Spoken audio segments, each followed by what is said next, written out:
This is Mike Rice, Man U supporter. A drinking game suggestion. Big Sam makes a point. Graham makes it about fucking Arsenal. You're listening to the DU Football Show. Already fucking up production and words too.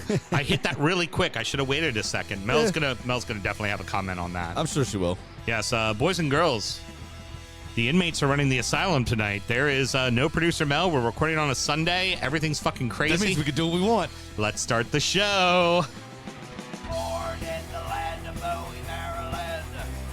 Bred to be a fan of fucking Everton. Punch you in the eye and drink your rye. Sam Houston. Sam Houston? Arsenal fans have another Sam. Right day, the fucking Gooner Graham. Stump of a lord. Look straight in shorts. Sam Graham, Sam Graham. Fucking United!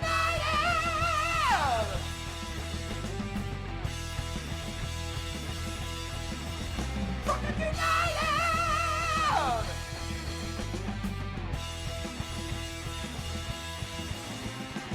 Hello and welcome to the Drunken United Football Show, a completely biased recap of the English Premier League as told by two common American schmucks.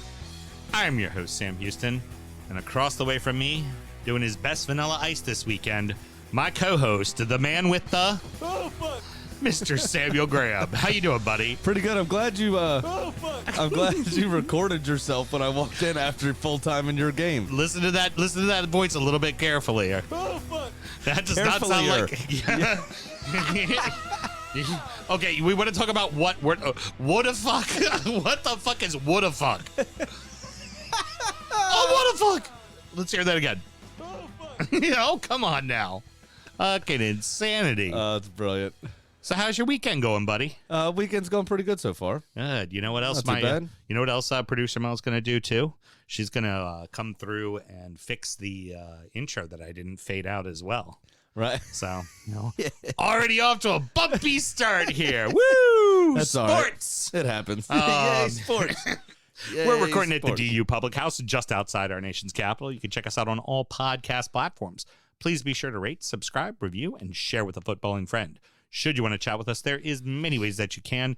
Mr. Graham, tell the good people how they can get in touch. And also, we need to do a shout out that we keep forgetting to do every week. Yes, I will do that, I promise. It is at DU Football Show on all the social medias, at dufootballshow@gmail.com to get in touch via email.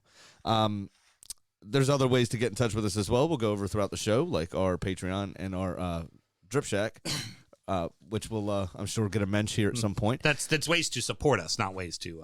Well, they can get in touch via... You send messages on... We don't check it, but Hold you can on, send hold on. messages on Patreon if you want. If you bought something, we'd probably notice. That is a way to get in touch.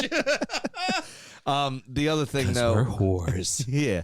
The other thing, though, is our boy Brody, who's been on here a few times, has his own podcast, the Revenues. Yeah, MD Revenues. I MD believe. Revenues, yep.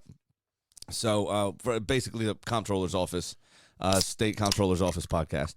But recently, our worlds collided because he interviewed the president of the Baltimore-based bid to host World Cup games. Mm-hmm. Very good. Also, that group is trying to lure Premier League team... Lure. So still a bad word for that. I mean, we're not trying to down an alley to buy some horse. Yeah. But they're trying to get Premier League clubs to the city during the summer as well, to try for the preseason stuff they usually do. I know that doing the World Cup, they also now have included DC in the bid as well, so it's the two of them collectively. Well, I heard FedEx pulled out of that. Oh, really? That's what I read 2 days ago. Wow. Why would FedEx want to pull out Who of that? knows? I mean, there's a ton of fucking money in that. Probably because they're under federal investigation. Yeah, I mean, true. it's really enough to be said about that. It's Yeah, probably because they're being looked into by the FBI. I mean, here's an opportunity to make money honestly as opposed to make money dishonestly, like taking your season ticket holders' money. Yeah. Sam and myself both work in the wine and spirit industry and both have a deep, passionate love for all things distilled spirits. So as the red-blooded Americans we are, we've got to have a drink in our hand throughout this show and every single show. We are coming towards the end, but man, has it been a fun fucking journey. Mr. Graham, What whiskey are we on tonight from Whiskey Advocate? All right, so we are on number 3 of Whiskey Advocate's Top 20 of 2021. This is the Teeling Black Pitts. Comes to you at 92 proof. Should run you about $75, but more than likely it'll run you about $99.99, which I think is what we found it for, was $100. No, we got it at a decent price. Oh, did we? All right. Because I also got it the day that the list came out. Yeah, like yeah. I found it quick. So like number 1, I got at retail because they didn't know any better. Right. So well, Russ technically got it at I gotcha. The other thing about this one though is this is one that I have seen out there a bit. So this one is still available on the shelf in a lot of stores. Very good. Why don't you tell us about it? Sure. It is got a 94 rating from the panel. It is an Irish single malt, and your blurb comes from Mr. Johnny McCormick. Peated whiskey is an ancient Irish style, but it's harder to make than you think. Teeling's master distiller, Alex Chasko, brilliant name, asserted that the only malt as heavily peated as Ardbegs would enable the peaty flavors to withstand the large fraction eliminated by triple distillation. That decision delivers a superb subtle smokiness, which when put together with bourbon and sauterne casks, creates a Moorish whiskey alive with orchid fruit, panna cotta, and sweet floral notes, plus tangy marmalade and pepper spice. As distillers in Ireland dig deeper into peaty whiskey, you can bet on this bottle of smoke to make your day. The glossy pages of this magazine are very difficult to get this glare off of. From reading, by the way, everybody, behind the scenes, I am sitting where Producer Mel normally sits, which is kind of next to where Sam would normally sit, and Mr. Graham is in the big boy chair. He's in the bus driving chair tonight. Man, and that things are a lot different on the side of the room. Let's just say that. Do you perhaps have a lot going on over there, Mr. Graham? Yeah, I do. Fucking hell. What do you think, man? What do you think of the whiskey? So it is reminiscent to me of that Glenfiddich Fire and Cane, which obviously is Scotch, but being a Speyside is later in style and can lend itself to some kind of leanings towards Irish whiskey, if you will. Especially because this is a single malt Irish versus a Speyside like Glenfiddich. Yeah. Single malt they're fairly similar in palate and mouthfeel. It's layered. It's nice. You get that nice sweetness up front, followed by finish with that smoke. I get a little bit of salinity or brine to it as well. There's a creaminess to it as well. Yeah. When they mentioned panna cotta, I was like, I get that kind of creamed mouthfeel to it as a whole. I certainly get that in the glass of whiskey as well. It changed a bit with ice. Oh yeah, it's fantastic. I would say, you know what? I said different out in the hallway. I'll say I changed my mind. I think the Jack is better than this, but I think this is better than the Dickel. The Dickel's just very good, but it's regular. Yeah. It's really good for being a $30 bottle of whiskey. Right. But yeah, is again remembering treating it at the right price point and everything. But yeah, it's real good. And a lot of times when Irish whiskeys go to peat, right? So somebody like Connemara would be a good example. I'm just not a huge fan of because they go for this almost Isla over the top peat smoke thing, right. And it's like you don't have an Isla. You don't make that style. Don't try to be someone else, right? Like your land isn't full of peat bogs, and you get to burn trees because England didn't take them all away from you. Like you didn't have to burn dirt because, well, it's all we fucking had. Like you don't have to do it, so don't try to do it. Right. This is okay. It's a single malt, and we want to give it some smoke, and peat will give it a desired smoke, but it's not Band-Aid, iodine over the top. Really, it's a very good balance. I think that Fire and Cane Glenfiddich that you talked about is an excellent comparison. Definitely marmalade. Definitely the blossom. Like for sure. It's lively. It's sweet. We've been critical of past lists, and I would say so far, top to bottom, I've been really happy. Yeah, I've been pretty happy with this list as well. With this list and this journey, some of the stuff like the Swedish whiskey, I think needed to be on the other side of the list. But I mean, like, okay, so you gave it a number 6. But like the thing that annoyed me about the list, we talked about it before, was the general price point of most of the bottles and the availability of most of the bottles was a bit annoying.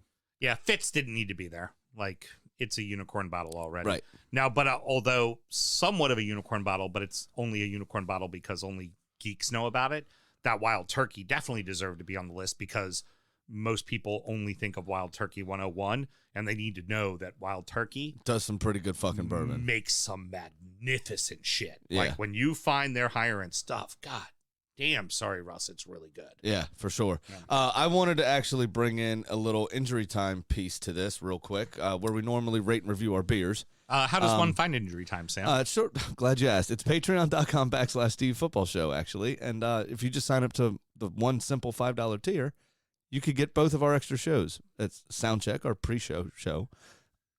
This show's obviously available for free. And then Injury Time, you'll get on that feed as well.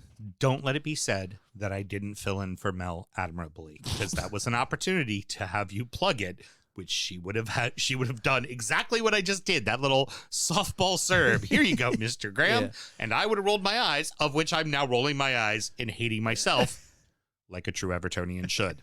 Please go ahead. All right, so this I've never had before. Carly went to a farmer's market in Fells this weekend, yesterday morning.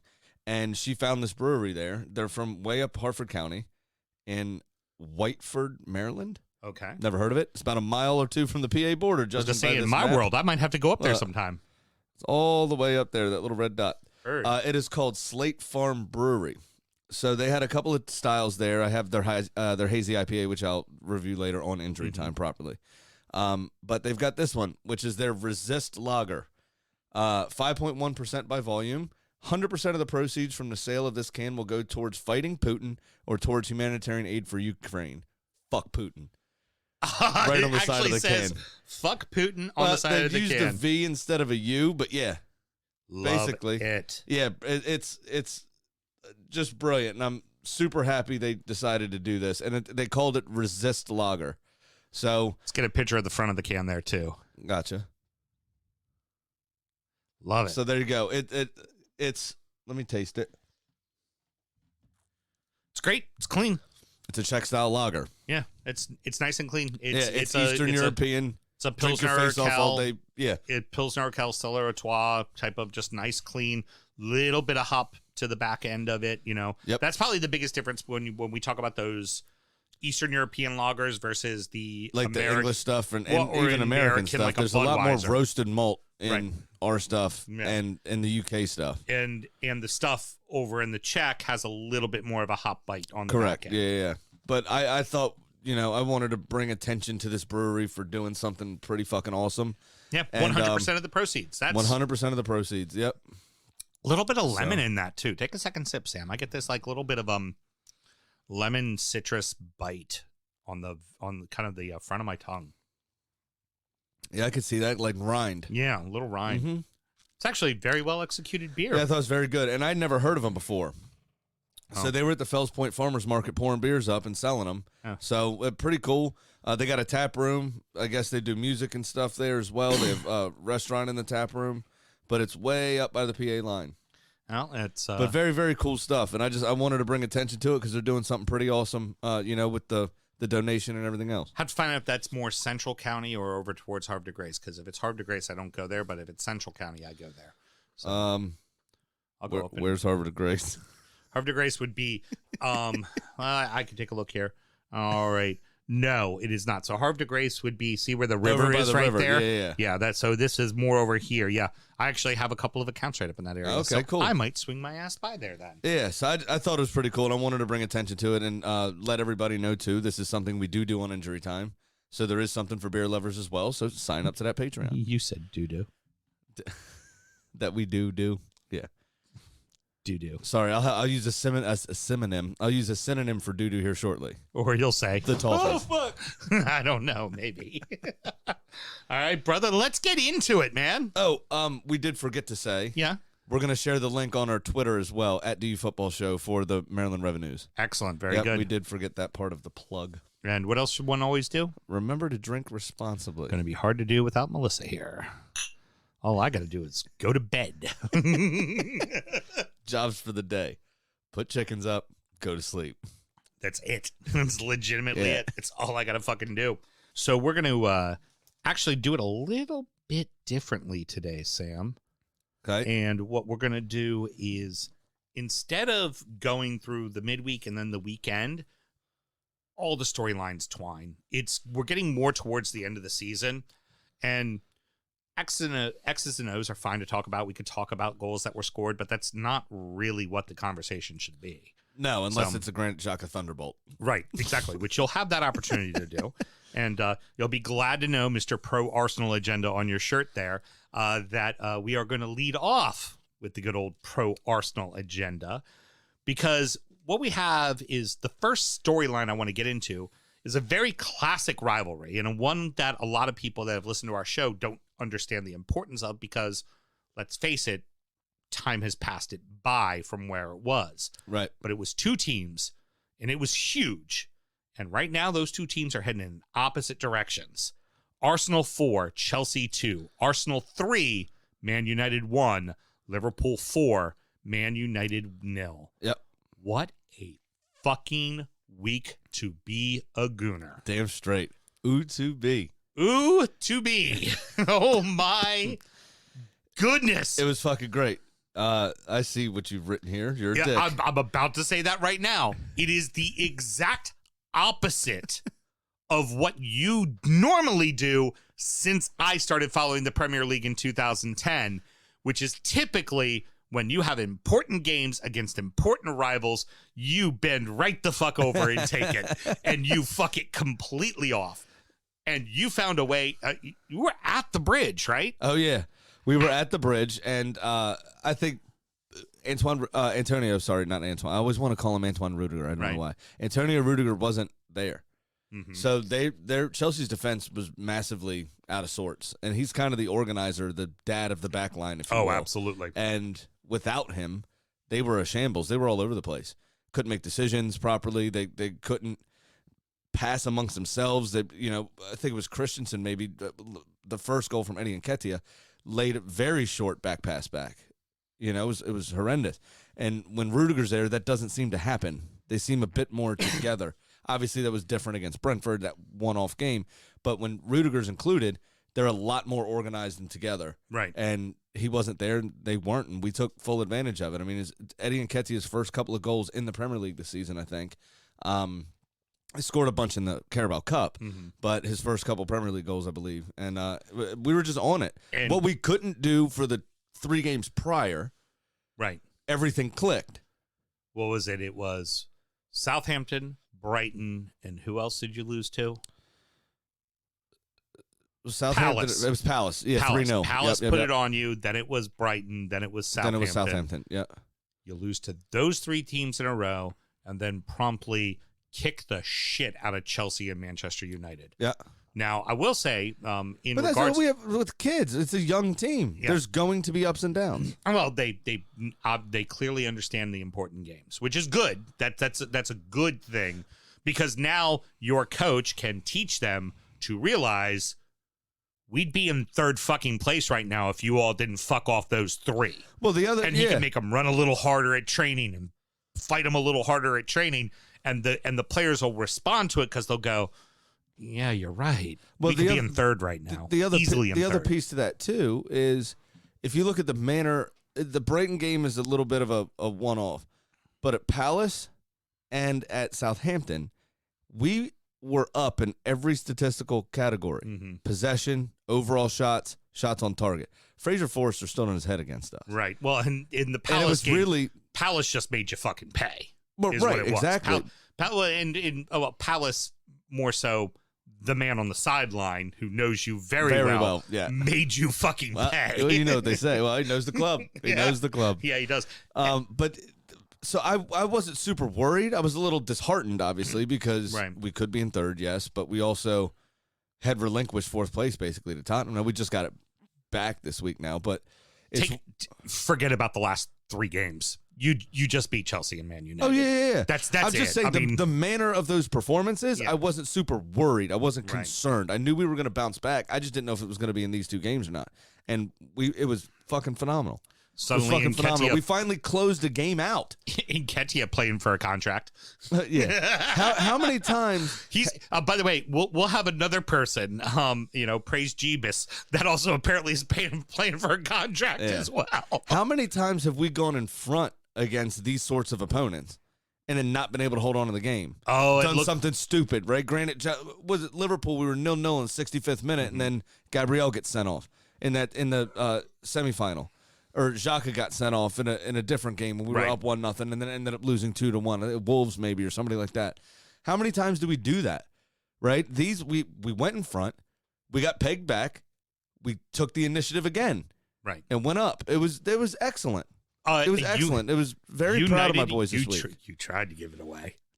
Especially the end of the first half, the start of the second, especially the start of the second, because fuck the missed penalty from Bruno, you were trying your best to give it away, and then once that happened, well, it just gave us that extra little bit of onus. I love Ramsdale. Mm-hmm. Ramsdale terrifies me. He's a good goalkeeper. You're starting to see the bad part of Ramsdale now that he's comfortable, right? Yeah, it's not even just that. It's the how intense he is. Like, bro, you're gonna have a fucking heart attack, mate. Yeah. Did you see how he celebrated Bruno missing the penalty? Mm-hmm. Sprinted out in his face. Yeah, he didn't even do it. He dove the wrong way. I mean, come on. If ever there's an asshole that deserves to have someone get screamed in their 100%, face, 100%. It's Ruud van Nistelrooy. I mean, Bruno Fernandes. Yeah. Hold on, Sam. Stop for a second. Your Arsenal TV is showing. Please put that away real quick, okay? But no, look, settle it down. Push it back inside. It doesn't need to come out. The other one, and what makes me nervous, and I think what might kind of just seep into my brain about him not being necessarily like a world-class keeper yet, how much growth he still has to do, is the reaction save from Dalot, the perfectly weighted ball from Cristiano Ronaldo, that reaction save that pushed it onto the post, goes towards the sideline. I mean, it was a well-struck ball, so it was traveling. He gets up, looks at the fans, fist bumps, slaps the post like, well done, and then gets back a goal. So the ball's not fucking out yet, mate, all right? Focus. Fucking focus. Stop looking at us. Look there. Look there. Look out there. The ball's not out of bounds, you sweat. He was like fist bumping the fans, and the ball's still in play. And that terrifies me. It's like, just get up and get on with your job. Celebrate after. Okay, this is a quick thought because I don't want to talk about it too much because we will talk about it in a later segment. But Chelsea has opened the door for people to step into third and fourth. Well, we'll come on to it later, but with their late winner against West Ham today, I think they may have just shut that door on third place. Because now they have a 6-point lead on us. Or a 5-point lead.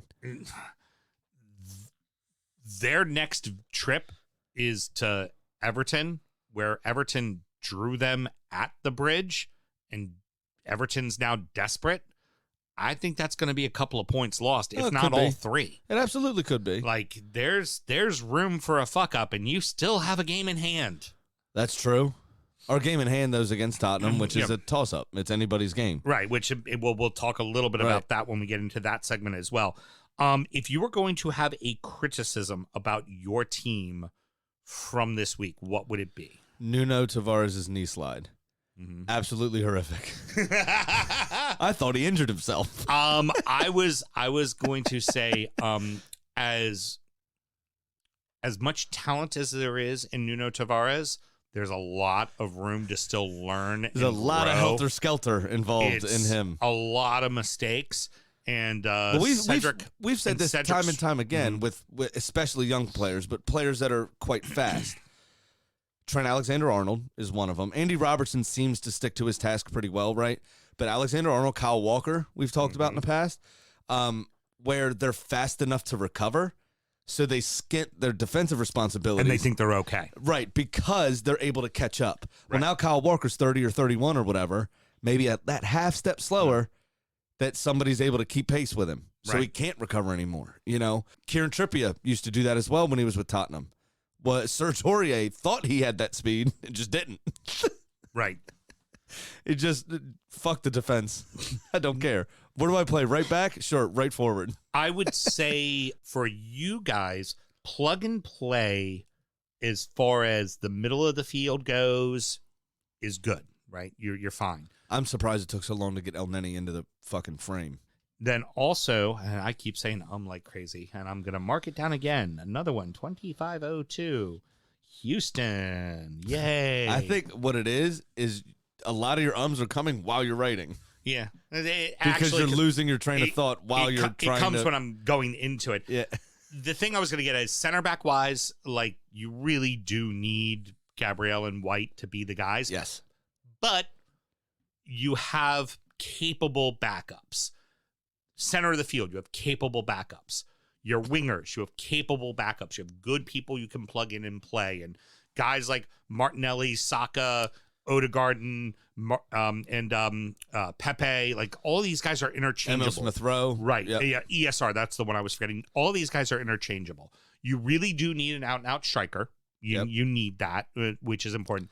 One that actually adds goals would be huge. But your backups for your two wing backs who like to get hurt, and have, especially with Tyranny, all the talent in the world, but the man's hurt all the fucking time. Yeah, he's become out for the rest of the season. He's become a Jack Wilshere real fuck quick. Right, like he's cult hero. Right, always hurt. Always hurt.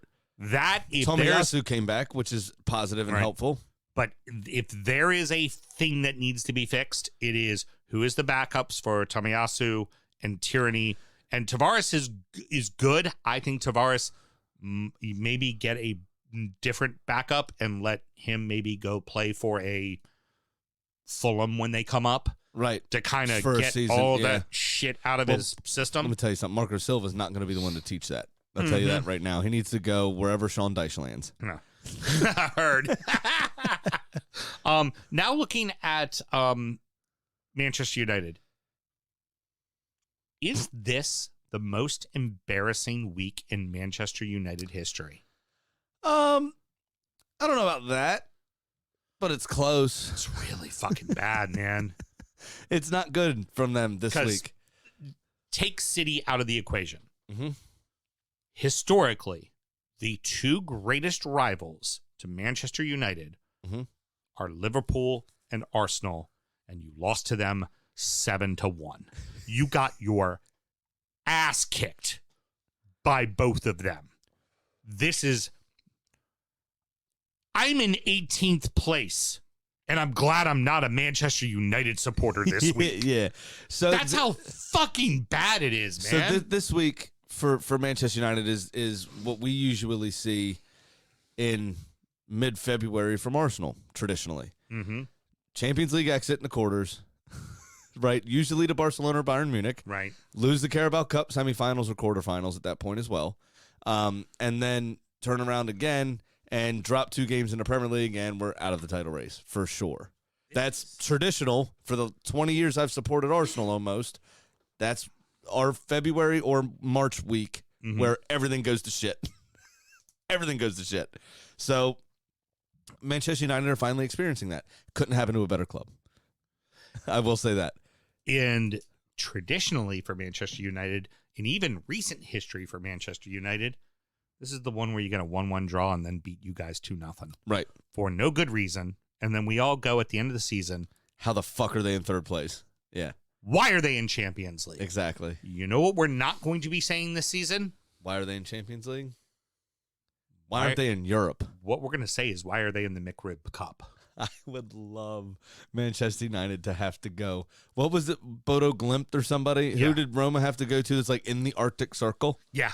Yes. Fucking love it.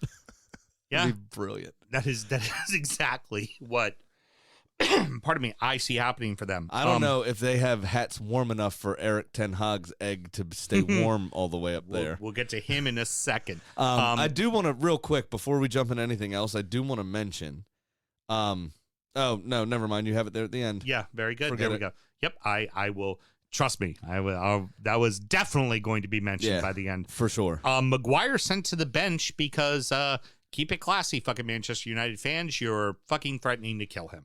Yeah, I don't understand this. He's a fucking footballer.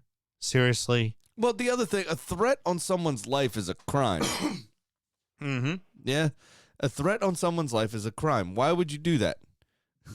Why would you do that? Right. But wishing someone dead just in general over football is bad. I think people should be prosecuted when they threaten to kill someone.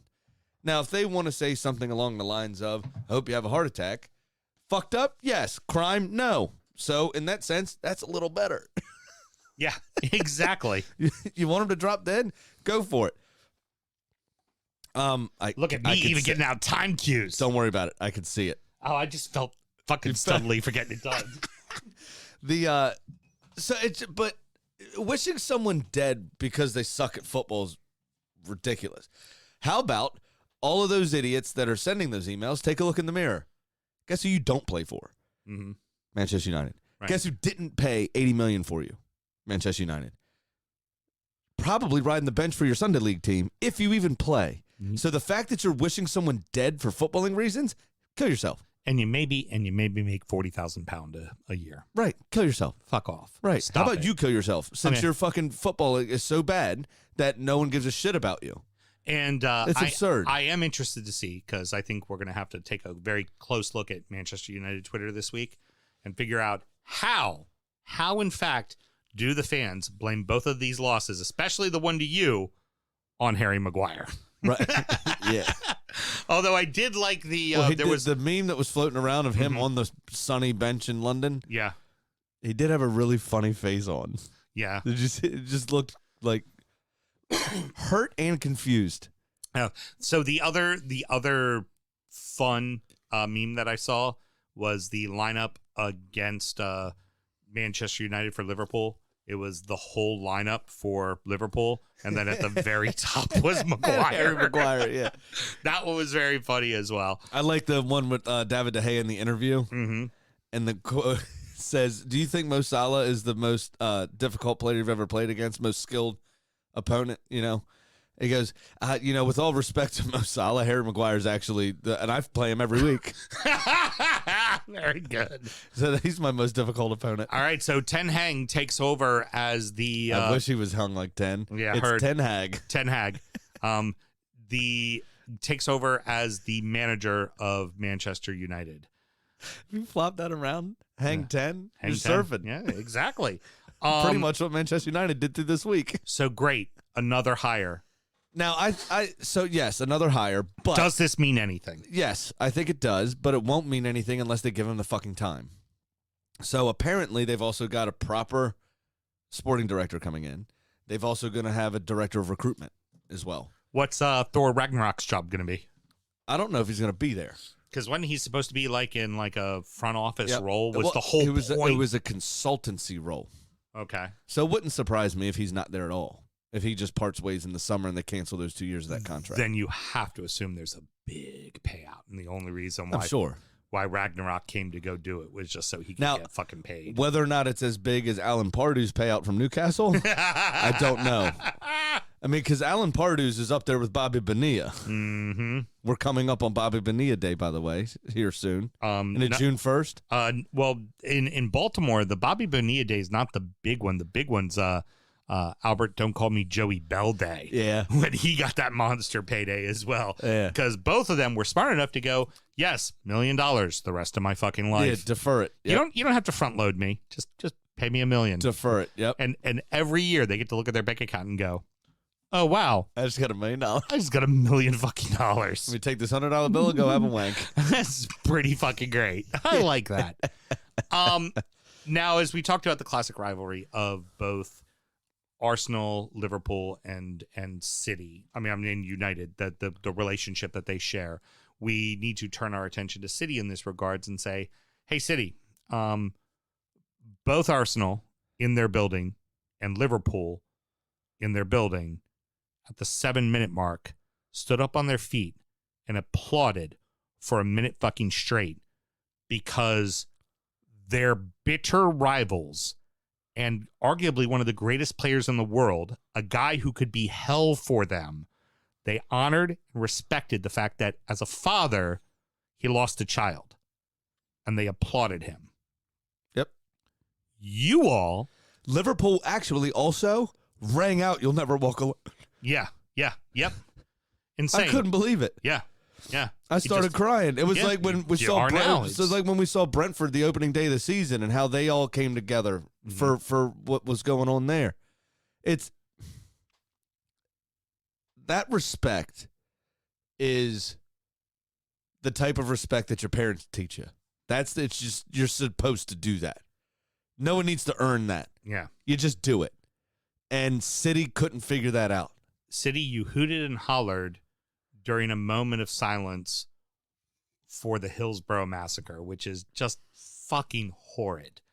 And while you may have all the money in the world, you know what you're never going to learn? You will never be the rivals that Arsenal and Liverpool are to Manchester United. You will always be the noisy neighbors, no matter how much fucking money you have. Now to two separate races, but they're only two teams, and they're points apart. The top and the bottom. Manchester City 3, Brighton 0. Manchester City 5, Watford 1. Liverpool 2, Everton 0. Everton 1, Leicester 1. Burnley 2, Southampton 0. Burnley 1, Wolverhampton 0. First, starting off with City. Kevin De Bruyne is the best player in the world right now. Just That's what it boils down to. your fans may not have any class, but your fucking team is really fucking good. It was a shooting gallery.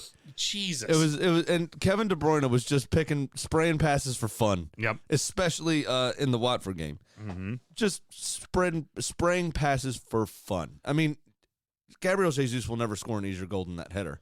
In his career, especially not when he comes to Arsenal in the summer. Just for my bet, seriously, could just Brighton, Manchester City, you couldn't figured out one more goal, one more goal, and I'm now like 100 behind Sam. But instead, I don't have to feed the couple losers because I technically won this week, but still, just fucking bitter, so bitter.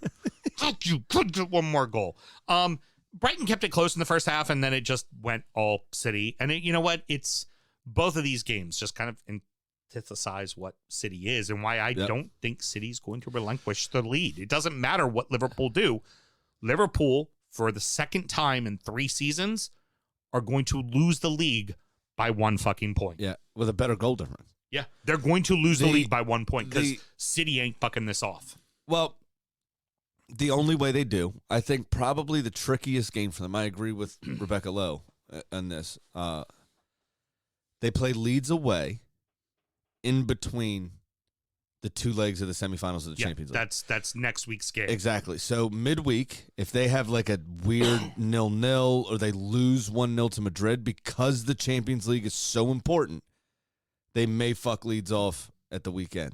Yeah. Now, their second team is just as fucking good as their first team, but their second team for a reason. Right. Well, their second team got knocked out of the FA Cup semifinals. The way Leeds play, their second team is not going to necessarily lose to Leeds. The way Leeds play, they could catch City out. Right. People have caught City sleeping before. Well, and also for Leeds, don't look now, depending on what they do on Monday, they're only 4 points out of the relegation battle. Correct. They could find themselves going down and Burnley and Everton staying up. It's not out of the possibility. Well, I'm fucking with you. I know. I'm just saying there are a lot of games in hand for both Burnley because Leeds is fully caught up. So they're just going to sit there and watch the potential of teams underneath them getting free points potentially. Right. You know? Yeah, it's absolutely true. Still got to win them, but that is the case. Well, that's why we play the games. 8 goals total for City to tighten goal differential. I think it's now -4. That they're down to Liverpool, but that's still necessary. Gabriel Jesus suddenly seems like the striker that City always wanted, scoring 4 against Watford. I don't think he'll stay, though, because they're buying Erling Haaland. Supposedly, that deal's already done. If you're City, why do you want to sign him? It's too little, too late. Well, so you have a suitable backup for Erling Haaland. He was supposed to be Aguero's heir apparent, and just if ever there was the season to do it, it was this season. And you waited till what, the 35th fucking game to score 4 fucking goals? Seriously. So the big rumor is Arsenal's after him. Yeah, because we love forwards that don't score consistently. But he does do a lot of work. He presses. He works very, very hard. I don't think he's the guy you need. I think the guy you need is the guy I don't want to sell, but I think it's Calvert-Lewin. I think Calvert-Lewin fits your team a lot better than Jesus does because he's a back to goal. He's a fox in the box guy. He's not going to score anything outside the box, but does he need to? Your guys around will do all the work. Yeah. He's just got to get in the box and but can he stay fit? This is his first season of having injury issues. And also, when you have a team that's doing very poorly, suddenly, it hurts a little bit worse. Quads hurt a little bit worse. Yeah. I'm not going to go out there and put it out there like that, but also as an Everton supporter, I remember Ross Barkley's year of injuries till he finally got sold, and then he was suddenly perfectly healthy, so that's not out of the realm of possibility. Yeah, I mean, that's fair. But what you guys ultimately need is that kind of point man, someone who could bring the ball down and give it to your people. Yes. And I don't know if Jesus I don't know is if he is. necessarily I don't that know guy. if he is either. I would bring both of them in. Yeah. Because Have a backup. Calvert-Lewin will be on the cheap since y'all be in the championship. Heard he'll be on the cheap. We'll be able to afford both of them. All right. Reds also have a great week facing major rivals and figure out a way to beat both of them. Yeah. This one was a dodgy game today. Actually, you know what? We're going to fucking take this one. You know why we're going to take this one? Because is it Melissa? Yeah. Check you out. So why exactly are you calling me while I'm recording a fucking show? I'm curious to see if you can figure out how to take a phone call. I'm quite impressed. We already practiced with Russ. Cool. So how's intermission?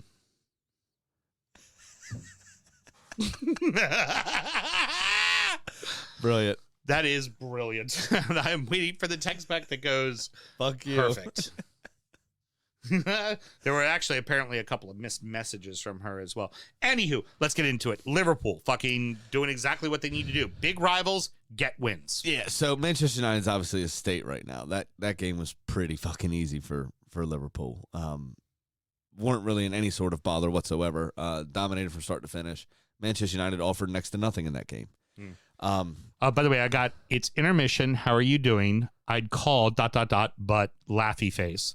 And then right after I hung up on her, heart 3 laughy faces right in a row. That's pretty good. But this game was dodgy. Every derby is, right? Because you kind of can throw form out the window. Right. Now, of course. Everton were bad, but they were mean bad. They frustrated the shit out of Liverpool today. Especially the first half. Oh, yeah. Jeez. Frustrated the absolute shit. The problem with playing that way, though, is once it cracks, now you got to expose yourself. Right. Yeah. Right? That's the hard part. And you held out valiantly for a long time, but once that cracked, you had to creep forward a little bit more. We'll talk a little bit more about Everton in just a second because we're going to transition to them. Let's kind of keep it more focused towards Well, I just think, Liverpool. In saying that, Liverpool dealt with it relatively well. I think there was a couple times Mane probably could have seen a second yellow. There was a couple times players could have just, I don't know. They looked a little flat up front, to be honest. They in the first half especially. Come on. The first half, why was the game 0-0? Well, I mean, y'all were... There wasn't a single shot on target. No, y'all were flat-track bullies. Liverpool, the that's what team I'm who saying. scores the most goals in the Premier League, did not get a single shot on target. Like, a lot to be said for Everton in that regard. There was not the inventiveness that you would normally see. They got roped into the occasion. They got roped into your game plan. Oh yeah, they were getting angry every single time Pickford fell to his knees. Every single time Pickford took time, was time wasting in the 12th minute, in the first half. In the 12th minute of the first half of the first half. Just a throwback to us. You know what that was? Everton did their best Real Juventud and just fucked with them. Yeah. And the fans were neutralized. The fans were more pressed about booing every time Everton took too long than singing songs. And it was like the only thing they were doing was either going, you're going down, or silence. Right. There was nothing, like, until the goal happened, there was nothing out of that crowd other than just like well, yeah, like just kind of like Everton. Your mom. Yeah. Everton had done a great job of neutralizing the crowd. Yeah. And just frustrating the shit out of Liverpool. Abdoulaye Doucouré did a great job of neutralizing Fabinho Yeah. in the middle of the field. Yeah, it's I actually don't think it was that hard of a foul, to be honest. No, it really was. He did catch his standing leg, Well- but I think Fabinho sold it a bit. He didn't do enough to Superman that hoe. It was also because he grabbed him, right? And the ref And didn't blow spun the him, whistle. And he was like, well, then fuck it. I'll just kick him in the leg. Like, And then he turned around. He didn't do anything to the Liverpool players. He turned around to Stuart Atwell and was like, fuck you. Fuck you. You see him on the fucking ground. Fuck you. fuck you. And Fuck Stuart you. Atwell didn't do anything to calm the situation down. Stuart Atwell ran up to him like he was going to fight him. Did you notice that? When Uh-huh. he go to brandish the yellow card? So he escalated the situation. He lost complete control of the game at that point. Mhm. He should have booked Pickford for time wasting in the 14th minute after yeah. he had done it four times Done it quickly. already. Done it quickly. Nip it in the bud. Get Yeah. it fucking over with. Take Uh, control of the game. But this is the same fucking douchebag that sent off a couple of Arsenal players, has involvement in 4 Arsenal red cards this season, Mm-hmm. right? He doesn't know how to control a game. No, He's not at one all. of the worst referees in the Premier Hey. League, in my opinion. I don't like him. The same Gordon- way Mel has a problem with Kevin Friend, Yeah. I got a problem with Stuart Atwell. For, Gordon was diving a lot, and Richie was definitely time wasting. But in that moment, Richie was genuinely hurt. Now, Yeah. you can say cry wolf all you want. The guy's on the ground for 30 seconds. I don't expect Liverpool to kick the ball out because we've had that against other teams, and we haven't kicked the Correct. ball You're out. not- It is not Unless the it's a other, head injury. It is not the other team's job. It is the referee's job. And the only reason why that foul happened is because Doucouré went, okay, well, if you're not going to blow the whistle, I'm going to give you a reason. I'm going to make you blow the whistle. And you're going to have to blow the fucking whistle. Yep. But then, like, earlier in the match, Gordon gets a long ball from Pickford that Trent Alexander pushes him to the ground. No call. No call at all. Well, clearly he was past Alexander-Arnold. It wasn't necessarily a clear and obvious goal scorer, but it would have been him on going from the outside to net with no one other than a center back coming out to him, right? Right. No call. So then he dives later, and it was a horrible dive, and gets a yellow for it. But later on in the match, Alexander-Arnold takes him out when Mane tries to pull him down, which, by the way, if Mane had pulled him down, that would have been his second yellow, and he would have been gone. And then Alexander-Arnold went through him, and it was like, yeah, maybe Alexander-Arnold should have already been on a yellow card at that point, Right.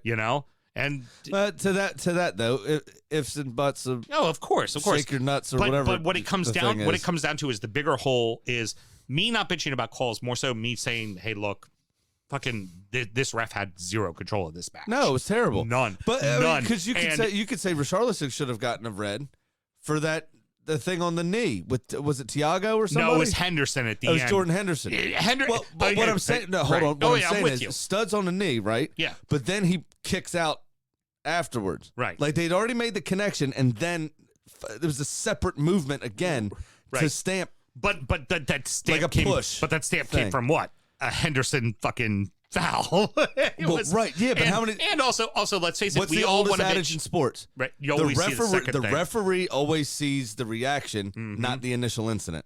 But then we talk about, Richie diving and falling around. Henderson walked on the field and just embraced his inner Richarlison because he was 3 times on the ground. You thought his leg was broken. Well- and it's like, oh, wait, he's an Englishman, so we don't talk about it. Well, But if it was the Alisson- Brazilian, we're going to fucking run our mouths. Allison did that at the end of the game.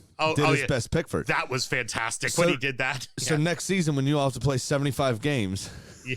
Heard. you can. Liverpool wanted to be like us. Yeah, for exactly. a day. Just like us for a day. Let's switch it on over talking about Everton.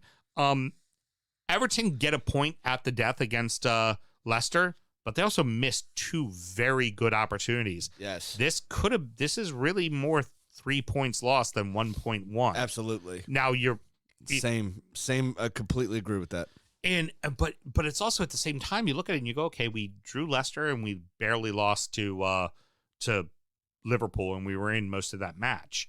and you go, shit, that's not a terrible week, except for it is because you're now in 18th place. Yep. You're Burnley now the one chasing. Burnley turned on the style, dare I say. We're going to talk about Burnley in just a second. It's funny because you look at the way the matches went. What did we say Everton needed to do? Stop trying to be so aggressive. Like, play the match, understand where they are and play the way they need to, play a little more defensive. And they did, and they still find themselves in 18th place. Yep. Now, I will say, with that in mind, you might as well go ahead and start pouring my shot, by the way. I will. I just want to find the goal difference between you, because Burnley's is better, but I don't think it's by much. Right. I want to see, because neither of you score a ton of goals. You're minus 21, they're minus 16. Yeah. So with your game in hand, you would leapfrog them by a point. But goal differential is huge. And goal differential is huge. You could find yourself going down on goal differential. Absolutely. Or conversely, so could they. Right. The one thing that you could take out of a loss, you don't want to be positive about a loss, but you can be slightly positive about this loss. The effort was there. The team played their ass off, and they look like a team that actually really fucking gives a shit. They understand the severity of the situation, and they want to stay up. And if this team plays with that kind of urgency, the way they played today against Chelsea on Sunday, next Sunday, I fancy Everton getting at least a point, if not 3.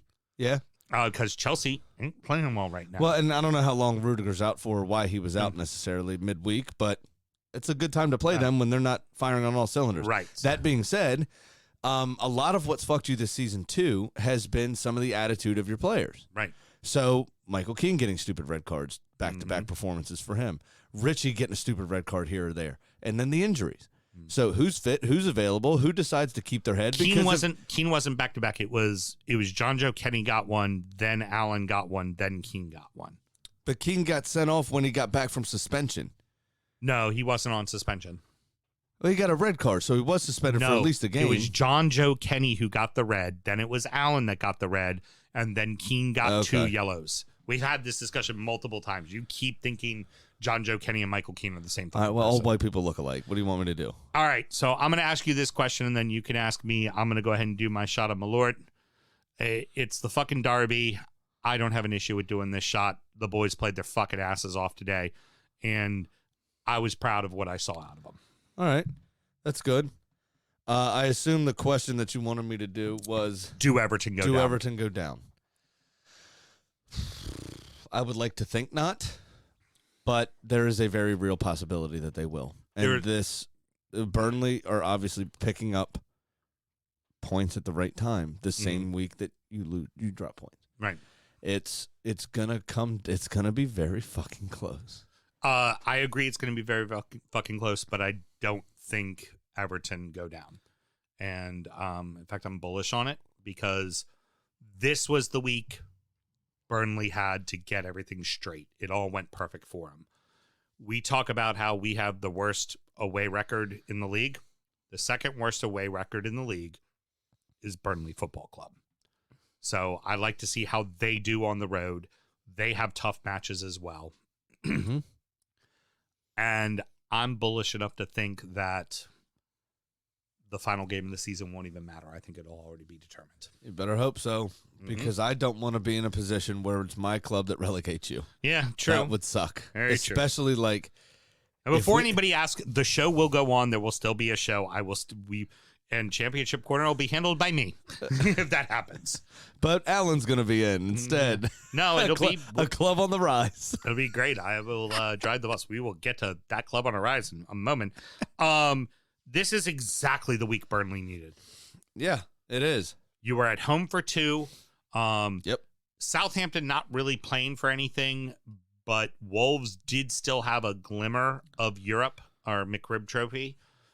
And you found ways to win both of them in games where, frankly, the other teams probably had better opportunities to win. Yeah, but don't Burnley also have coming up? Don't they play Villa twice? Mm-hmm. Once, obviously, at home, one away. Yeah. And I think the away game's first. Yeah. Which Villa aren't playing particularly well at the moment. and Burnley are looking more like Burnley, more Right. defensive stability and wall. Ben Mee has done excellent as the kind of assistant manager to Mike Jackson. Mm-hmm. Also very funny that he goes by Mike Jackson instead of Michael. We all probably know why. Yeah, exactly. I think though that them going to Villa is going to be a very tough match for him because Villa hasn't looked great, and I think Stevie G is about to break a foot off in their asses. Oh, it could be. I think Absolutely that's could kind be. of that. Now again, He'll slip the sock off. this is the way we know it goes for the teams that it doesn't matter. Heard slip. I love when you slide in a slip reference. It's pretty great. Contractually obliged. Exactly. The idea that I think is essentially with these teams that are in the middle of the table, if they score first, they fancy a go. If they get scored on first, they piss it off. Mm-hmm. And that's really what it comes down to. So for Burnley and Everton the rest of the way, it's can you get on the score first? If you score first, you're in the driver's seat. They might fuck it off. And that's what you got to do. Yeah. The biggest thing I want to really come to is obviously the new manager bounce and home cooking has really came at exactly the right time for them. Yep. But really what it comes down to, it's fucking Nick Pope, man. Mm-hmm. That guy individually Two against really, really good saves in this one that I saw, and and a handful of routine ones. four great saves against Southampton, including a Ward-Prowse free kick, Yes. which, as Brighton have found out, don't go so well. No. Not so well at all. Who goes down, who stays up? Give me your final three. I would venture to think that Everton will get out of it. Very good. So I think it's Burnley, Watford, and Norwich. But the one asterisk caveat, the two guaranteed to go down are Norwich and Watford. for sure. Right. It is going to be a slugfest. And what concerns me for you, the worry that I have is Burnley are used to a slugfest. They have experience with a slugfest. And the You haven't Toffees been are. in this position for 76 years. We've already been an hour, and we still got more to talk about. We Well, now turn our 16 bloody attention games. to the rest of the battle for Europe. This really won't be a ton. Brentford 0, Tottenham 0, Chelsea 1, West Ham 0. And we're going to kind of intertwine some of the matches that these guys have already played in. Chelsea's really trying to give it away, right? Yeah, it seems that way. There's a lot going on there. There's a lot going on. You Chelsea equals Melissa Houston. Heard. know? I don't know. How much does off-field stuff really distract the team? You know, how much? But there's a marked downturn in form once Russia invades Ukraine. Yeah. And precisely. their owner is implicated as an oligarch. Mm-hmm. Possible attempted poisoning, the kind of weird visceral reaction from the fans. It's very, very strange. But you would like to think that Thomas Tuchel, as well as he's handled the press about everything, he's kind of been shoved into the you're in charge of the PR department now also. He's done extraordinarily well to come off as somebody who's level-headed and pays attention to things and can speak intelligently about just about anything. But how much is that detracted from the team? That's the question, right? That's the issue, is how much is that taken away from the team? Yeah. And it seems, there's a lot of question marks. I wouldn't necessarily worry about Chelsea the rest of this season. What I'd worry about is the summer when they can't sign anybody. Right. They have 3 massive players out of contract. Something that's Like- well, and also you've had people is like Rudiger's already said he's not resigning. He's leaving. He's leaving. Right. And you also can't sign anyone else. Right. Luckily for Chelsea, they have 852 players on loan. There hasn't been much talk about the sanctions that have been put against them. Paychecks have come and gone. Are they getting paid? Do we know? They're definitely getting paid. Right. The players are getting paid, but they're not allowed, and the staff is getting paid, but they're not allowed to sign new people. And as far as I know, they're not super far away from administration because the funds are being dried up a bit. If that continues and something should happen there, they may face a points deduction next season. Yeah, There's a lot of different things that could have. There's a lot of fucking question marks around Chelsea Football Club. That's the surprise that I couldn't figure out. You know, what's because there's been no news about that, right? And it's kind of been like, you know, Officer Bar Brady, nothing to see here. You looky lose, like kind of move on, like don't. But there's a lot of shit going on underneath the radar, and you know, today you can't take it away. There was a big fucking win for them. It was huge, big fucking win. Well, it helps when, Michael or Craig Dawson, what's his name? Craig Dawson, choke slams whoever that was. Who was it? Lukaku. Yeah, choke slam him Undertaker style in the penalty box to get himself a second yellow. Or well, it was actually a straight red. So he's going for 3 games. I mean, that is impressive, though. But, but it's not easy to choke slam Lukaku. But with all their injuries, West Ham now go into the game against Arsenal with no recognized center backs. Ooh. Yeah. Declan Rice playing center back. Fucking field day. It's going to be great. Our youthful, exuberant front line. It's going to be fantastic. Suddenly for Tottenham, the goals had dried up. I mean, just gone away. And now it is...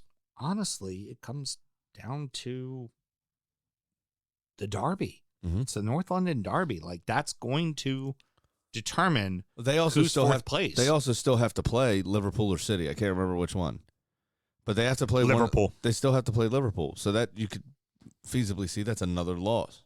Agreed. Quite simply, that's another loss. Agreed. So the impetus and the onus is really on Arsenal at this point for that 4th place, because I don't know that Tottenham can get themselves out of this funk, really. They looked toothless.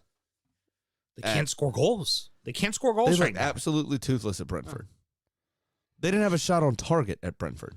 Brentford, Ivan Toney put it off the post and off the crossbar. Yeah. They should have won. Oh, yeah. Brentford should have won. That shouldn't have been a point. Brentford should have won. Brentford played to win. Absolutely. Tottenham did not. West Ham still in the hunt. Here's the problem for West Ham is that they're playing in the semifinals of Europa, right? Mm-hmm. So you really have to pay attention to that.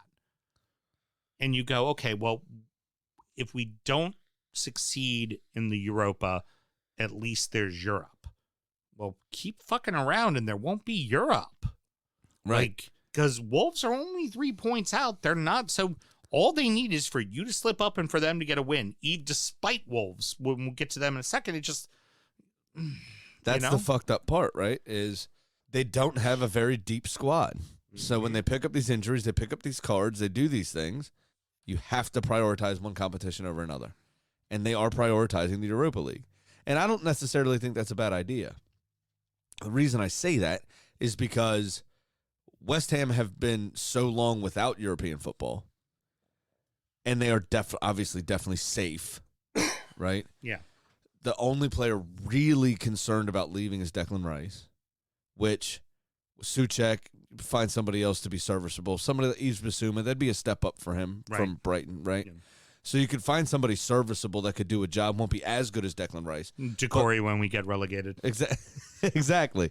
Somebody like that could fill that void to a certain degree. And West Ham won't be far off it next year.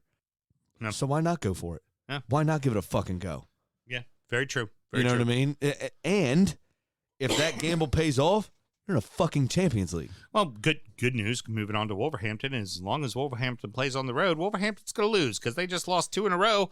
They shouldn't have fucking lost. Nope. Both 1-0. Yep. They shouldn't have lost to Newcastle. They shouldn't have lost to fucking Burnley. Absolutely right. They were the better side in both of those games. Matches. They were the better side when they lost to us 1-0. They were the better team in that game.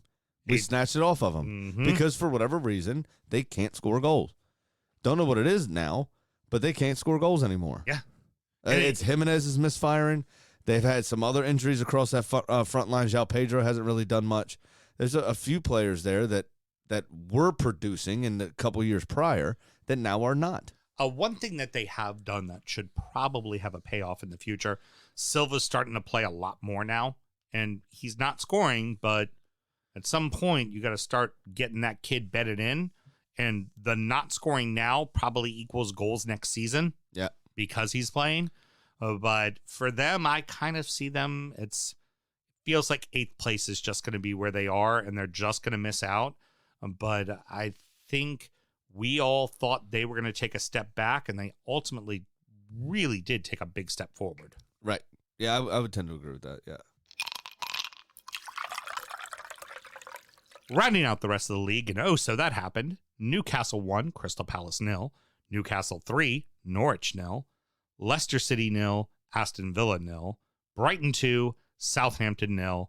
And Leeds and Crystal Palace we are not discussing because it's Sunday and the game hasn't been fucking played yet. Right. Now stop. Stop you right there. Mm-hmm. Stop.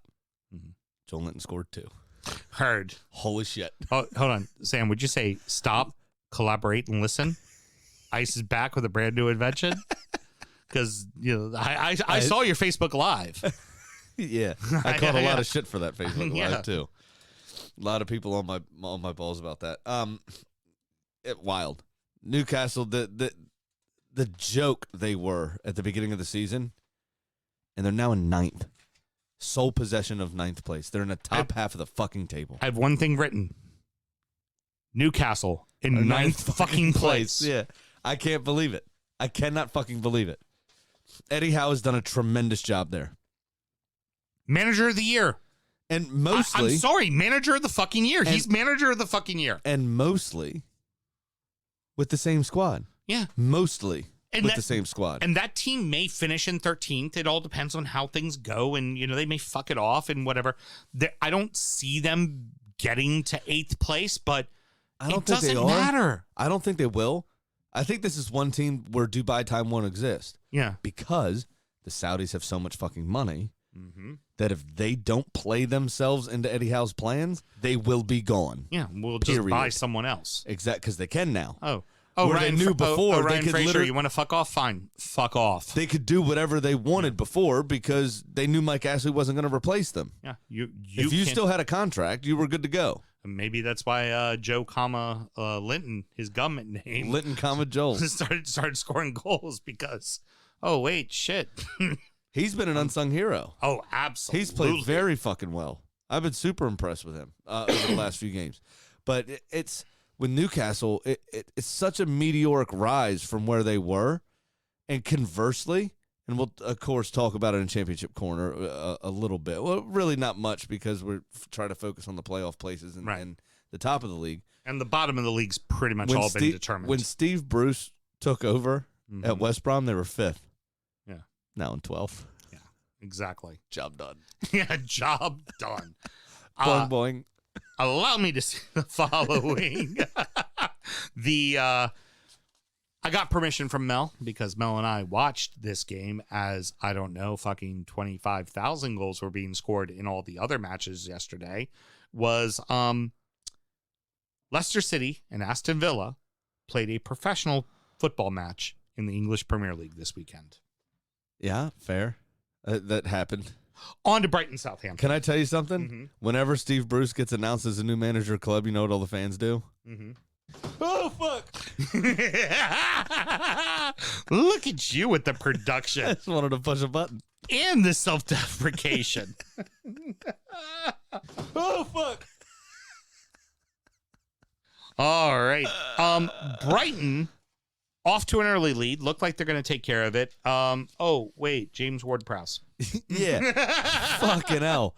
Once from a free kick, now just 4 behind David Beckham for the all-time. And how young Ward-Prowse is pretty fucking insane.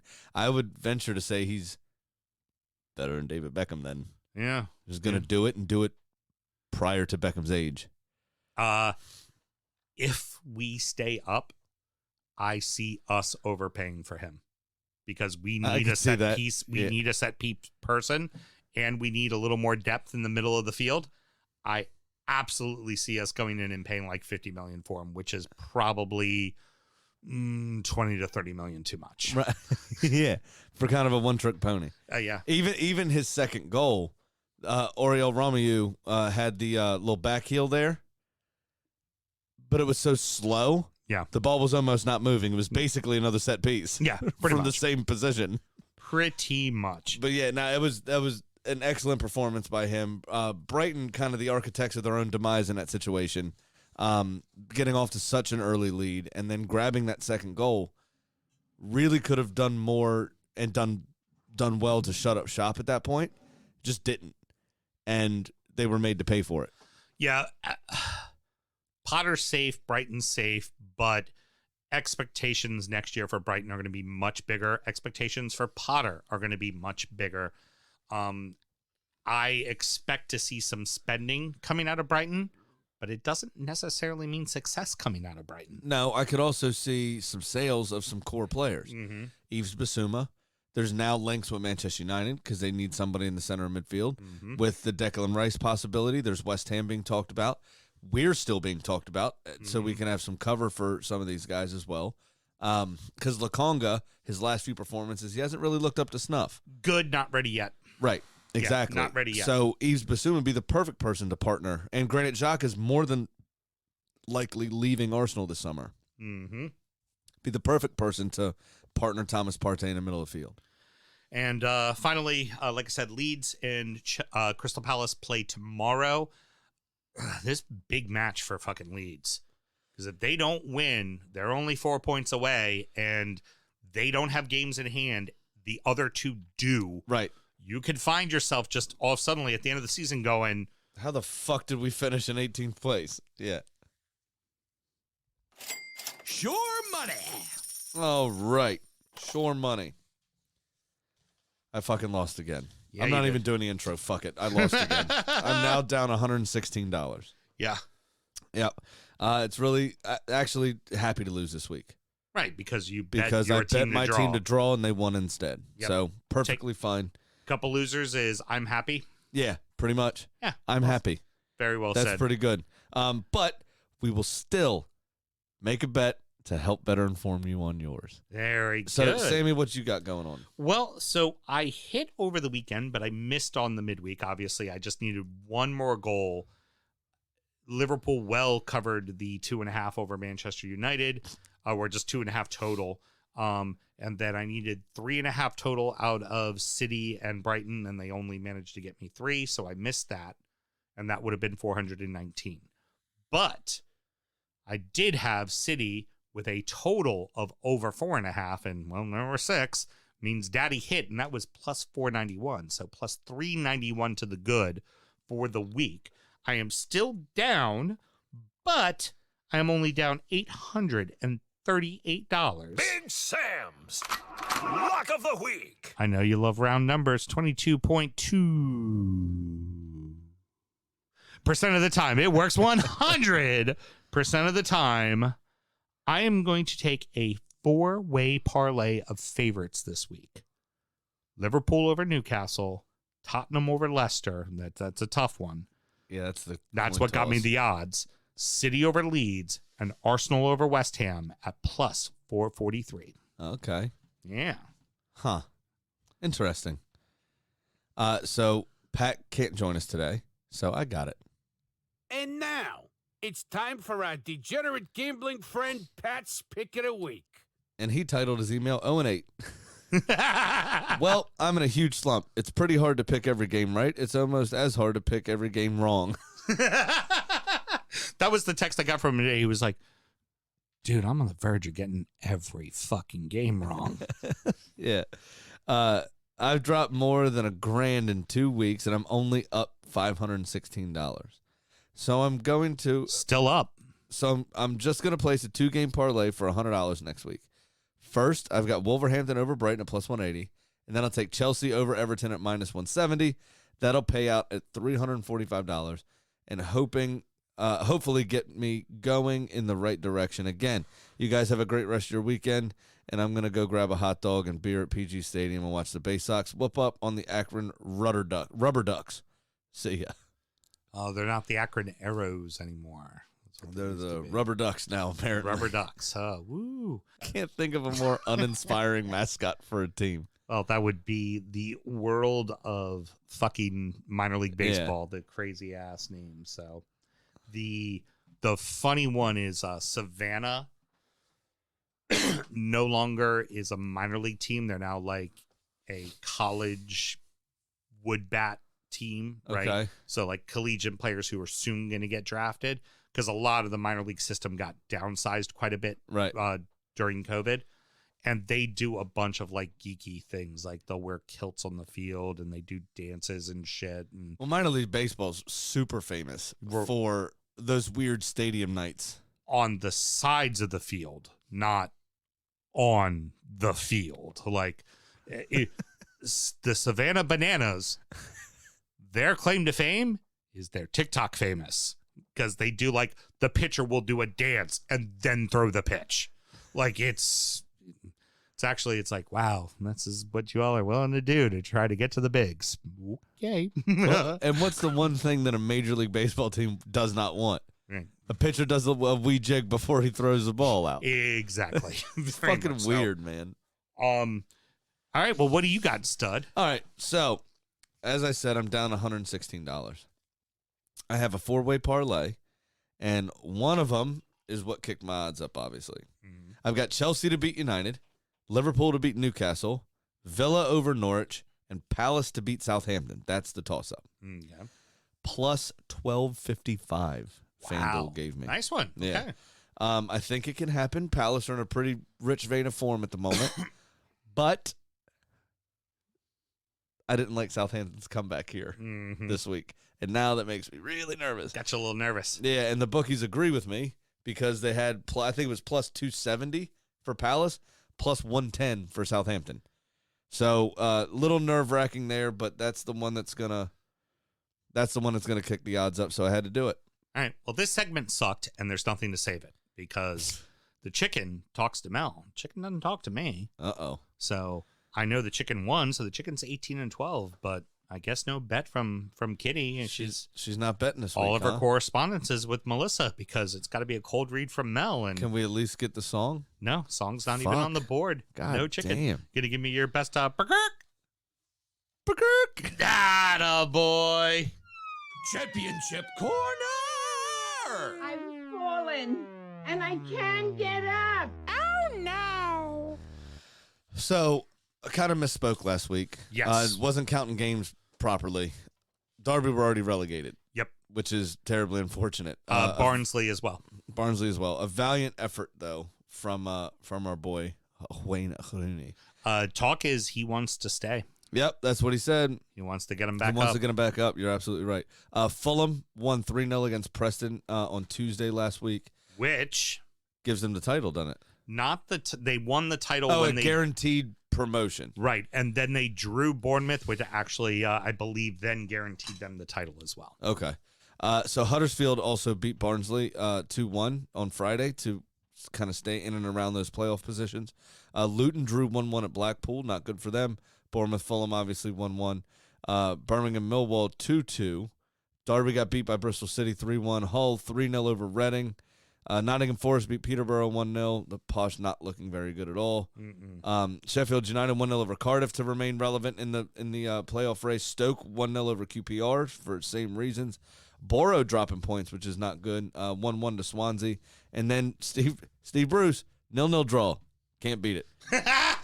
Fucking love success. You still have Preston, North End, and Blackburn playing on Monday to close out this weekend. That leaves Fulham top on 87 points with just a few games left to play. Despite Bournemouth's game in hand, I don't think they can catch them anyway. Huddersfield are in third, Forest in fourth, Luton in fifth, Sheffield United now in sixth. So you have... Ooh, this is tight. This is real tight. Real quick on the bottom, let's just go ahead and say the bottom. Barnsley down, Derby down, Preston more than likely down. No, Peterborough. Peterborough more than likely down. I think that's now confirmed. Maybe Reading, but those three are probably going down. I think that's now confirmed. Okay, very good. I'm pretty sure it's now confirmed. There's only 2 games left. They're 7 points back. So Fulham's going up. Looks like Bournemouth's going up. Let's worry about the playoffs. Right. So here we go with the playoff race right now. Huddersfield are in third on 76. And they could get to second. 44 games played. They could still get to second, but Bournemouth have 2 games in hand. But they're only 2 points above them.